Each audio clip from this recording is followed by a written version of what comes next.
크게는 임플란트 북소위치 하방에 임플란트와 오버렉터 어태치먼트를 활용한 오버렉터 타입의 북소위치와 임플란트를 이용한 고정성 부철 이후에 북소위치를 시행하는 서베이드 크라운 타입으로 나눠서 생각을 해볼 수가 있겠습니다.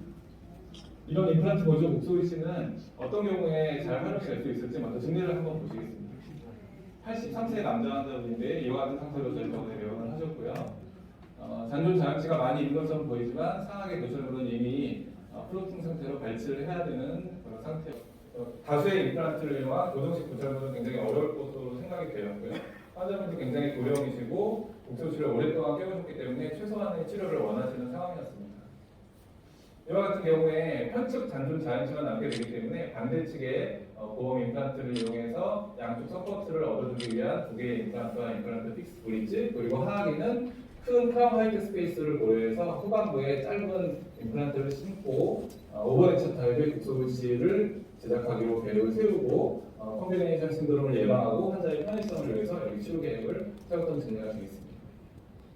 상악은 24호번만 남기고요. 발치를 하고 임시 RPD를 제작하고 그 치유되고 있는 중에 하악은 자연치의 자연치를 이용한 픽스 보철과 7번짜리의 짧은 임플란트를 식립한 과정이 되겠습니다. 하악의 픽스 보철과 북소위치까지 먼저 아이디어 배합 평면으로 제작을 완료한 다음에 상악의 10번대 보철물과 20번대 자연치 보철을 제작을 해서 딜리버를 했고 북소위치 제작 과정을 진행을 하여서 치료를 완성한 모습이 되겠습니다.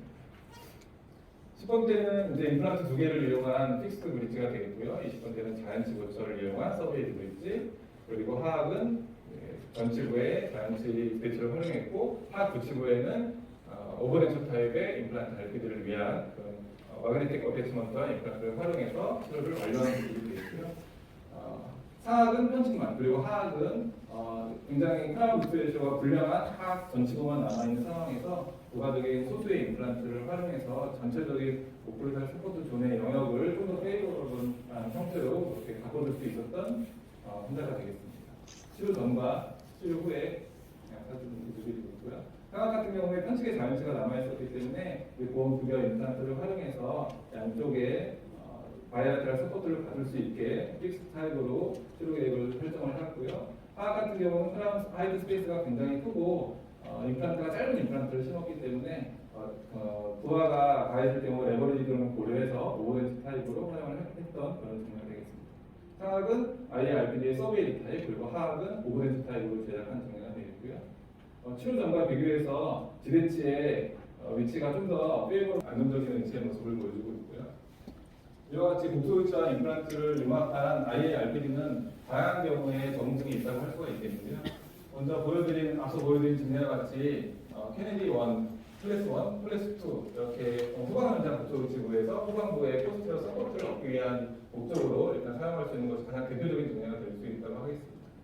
그 다음에 롱 스팬을 가진 클래스 3나 클래스 4에서 이와 같이 전방부에 소수의 임플란트를 식립해서 이 경우에는 이제 서베이드 타입으로 사용을 하였는데요. 케네디 클래스 4를 케네디 클래스 3로 전환한다든가 티슈 서포트를 티슈 투수 서포트로 전환하는 그런 역할로 임플란트 RPD를 활용할 수가 있겠습니다.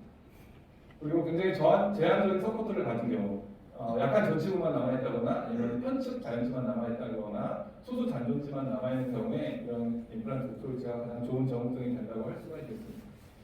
그리고 최종 프라이머리 어부트먼트로 사용해야 되는 치아가 굉장히 치료적으로나 또는 보조적으로 좀 프라이머리 어부트먼트를 활용하기가 조금 어려울 때 후방에 추가적인 임플란트를 활용해서 자연치를 세컨더리 어부트먼트로 변화시키고 그래서 굉장히 좋은 솔루션이 된다고 할 수가 있겠습니다.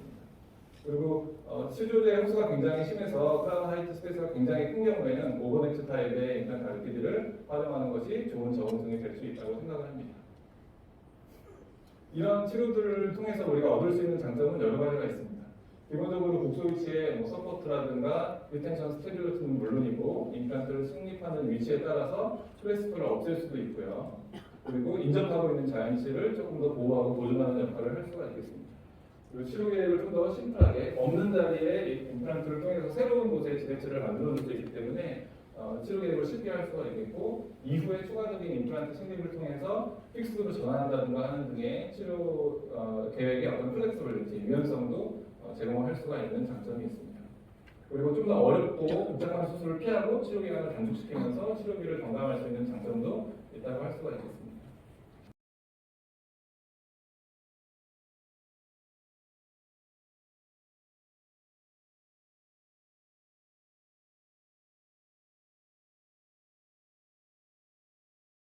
환자의 전신적인 그 상태, 그리고 환자의 요구도, 그리고 경제적인 리미테이션 이런 것들을 종합적으로 고려를 해서 치료 계획을 결정을 하게 됩니다.